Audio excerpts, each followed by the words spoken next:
क्यों किया था? एक बहुत अमीर बिजनेसमैन था। एक बार की बात बता रहा हूं आपको, बहुत अमीर बिजनेसमैन। और एक दिन वो शाम को घर जल्दी आ गया तो उन्होंने देखा कि उनकी धर्म पत्नी भगवान बुद्ध को कुछ खाना खिला रही है, भोजन करा रही है। वो बिजनेसमैन खुंदक में आया, बोला, बेशर्म साधु, एबल्ड बॉडी है तुम्हारी, ताकतवर हो, शरीर से हट्टे कट्टे हो, कुछ करते क्यों नहीं? अपना राज्य साम्राज्य छोड़ करके आज भिक्षा मांग रहे हो, किसी काम के आदमी नहीं हो तुम। भगवान बुद्ध मुस्कुराए और आगे चलने लगे।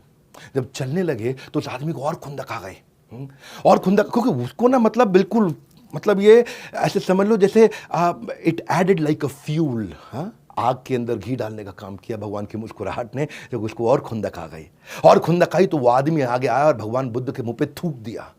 जब भगवान बुद्ध के मुंह पे वो थूक दिया, भगवान बुद्ध ने उसकी थूक को साफ किया, फिर मुस्कुराए और आगे चल पड़े। वो आदमी इतना डिस्टर्ब हो गया, इतना परेशान हो गया कि कोई रिएक्शन नहीं। पहले गाली बकी तो कुछ नहीं कहा, जब थूक दिया तो कुछ नहीं कहा, मुस्कुरा के आगे चले गए। वो आदमी सारी रात सो नहीं पाया। उनकी धर्मपत्नी ने कहा, ये सबसे बड़े संत हैं, तुमने गलत किया। वो सारी रात सो नहीं पाया, भगवान बुद्ध से माफी मांगने गया। और अगले दिन जब भगवान बुद्ध की सभा के अंदर जाकर के सबके सामने उसने माफी मांगी, बोला, मुझे माफ कर दीजिए, मुझसे कल गलती हो गई। तो भगवान बुद्ध ने कहा, मैं तो आपको माफ नहीं कर सकता। मैं कैसे माफ करूं आपको? मैं माफ नहीं कर सकता आपको। बोले, आप माफ नहीं कर सकते, मुझे माफी दीजिए, प्लीज मुझे माफी दीजिए, मैंने गलत किया। बोले, मैं कैसे माफ करूं? मैं आपको माफ नहीं कर सकता। आई कांट फॉरगिव यू, मैं आपको माफ नहीं कर सकता। आसपास के लोग हैरान, बोले, भगवान बुद्ध तो इतने क्षमाशील हैं, ये क्यों माफ नहीं कर रहे? तो भगवान, उनसे दोबारा जब पूछा तो भगवान बुद्ध ने कहा कि तुम किस बात की माफी मांग रहे हो? बोला, कल मैंने आप पे थूक दिया। भगवान ने कहा, वो कल था और मैं कल को याद नहीं करता। मेरे लिए हर दिन एक नया दिन है, और आज मेरे लिए नया दिन है, इसलिए मुझे कल याद ही नहीं। अब जब मुझे याद ही नहीं आपने कोई गलती करी, तो फिर मैं माफ़ कैसे कर सकता हूँ? माफ़ तो मैं तब करूँगा जब मुझे पता लगे कि आपने कोई गलती करी है। Since I don't remember what you did, how can I forgive you?